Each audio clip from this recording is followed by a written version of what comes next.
بدقه عاليه جدا، ان انا بقدر اكبر السنه لحد 40 مره، بحيث كل التفاصيل الصغيره اللي العين المجرده ما بتقدرش تشوفها بنقدر نتعامل بيها، فيبقى في دقه عاليه جدا. العيان ما بيشعرش بألم، لان احنا بنشتغل على سكيل او على جزء صغير جدا، اقل من ان هو يسير العصب بتاع السنه ويسبب ألم. وفي نفس الوقت النتائج بتبقى هايله جدا، لان هي كل التفاصيل الصغيره بيبقى معمول حسابها وبتبقى متشافه، فبالتالي النتائج في تحضير السنه بتبقى معموله على مستوى قليل جدا، سواء في ان احنا الفاينل ريستوريشن او الحشوه النهائيه، سواء التركيبه، سواء العدسات التجميليه بتاعت الاسنان، سواء حشو العصب، سواء الزراعه.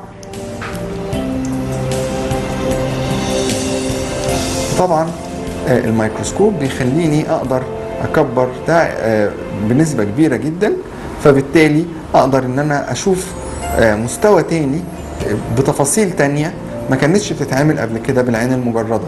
يعني زي ما احنا شايفين كده على السكرين على الشاشه هنا قدامنا، دي اصغر تكبير وهي كده السنه متكبره. انا اقدر اكبر كمان لحد 40 مره، اقدر اشوف السنان بشكل واضح جدا، اشوف كل التفاصيل الصغيره. طبعا لما اشتغل على المستوى ده بالتالي هقدر اعمل حفر او اشيل الجزء اللي هشيله من السنه بيبقى صغير جدا، وبالتالي العيان ما بيحسش بألم. السنه بتفضل، الحشوه بتبقى احسن، بتقفل بشكل احسن.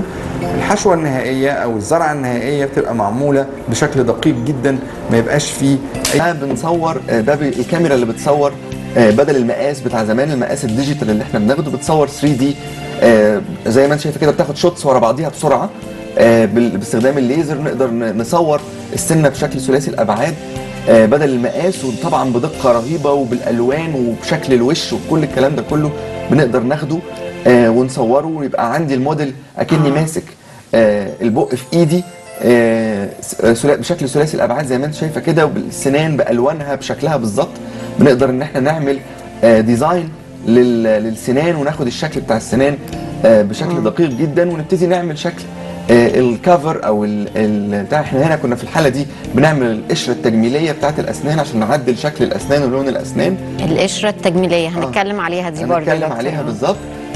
فهنا بنبتدي ان احنا ناخد الشكل بتاع السنان ونقول للكمبيوتر انا عايز اعمل من كتالوج عندي من كذا شكل الاسنان، ابتدي اخد الشكل اللي انا عايزه، وبعد كده اخده اركبه على وش العيان، والعيان يشوف قدامه هو الفاينل ديزاين او الشكل النهائي والتصميم النهائي لشكل وشه هيبقى عامل ازاي قبل ما يبتدي ايفن يشتغل.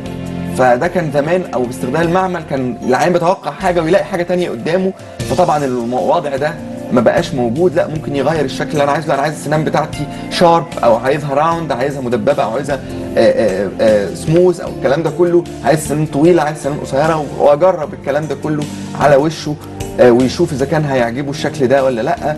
ناس كتيره تيجي تقول لي لا انا عايز يا دكتور شكل الممثل الفلاني او الممثله الفلانيه، زي التجميل الوش بالظبط، تجميل الوش بالظبط. فبنيجي نوري له الشكل ده من الكتالوج على وشه هيبقى عامل ازاي. ممكن يتغير، ممكن يقول لنا لا طب انا عايز اقصر السنه شويه، لا طب انا عايز اخلي السنه شارب شويه. الكلام ده غير لما هو يعني التخيل بيبقى غير تماما الواقع، او غير لما يركب الحاجه على وش الواحد. بتحدد اهو يا دكتور كمان بتحدد الشكل بالظبط وبمنتهى الدقه. بنعمل الديزاين بتاع السنه. فطبعا ده ثوره في عالم التجميل، ما كانش الكلام ده ممكن ان هو يتعمل قبل كده بالاساليب اليدويه والكلام ده كله. فهو اتس كومباينيشن ما بين او مزيج ما بين الميكروسكوب. وطبعا دي زي ما احنا شايفين كده المنظر بعد ما خلصنا، السنان كانت صفراء وبعيده عن بعضها، دلوقتي بقت بيضه تماما وكلها جنب بعض. ودي قشره التخانه بتاعتها فعلا السنان كانت متاكله في الصوره الاولانيه يا دكتور، وكانت بعيده عن بعض وصفراء. انما دي كده بتبقى الشكل منتظم وجميل جدا، حلو قوي، وتفضل فور لايف، ما يتغيرش لونها، يعني تفضل 20 سنه. دي ايه يا دكتور؟ دي القشره التجميليه.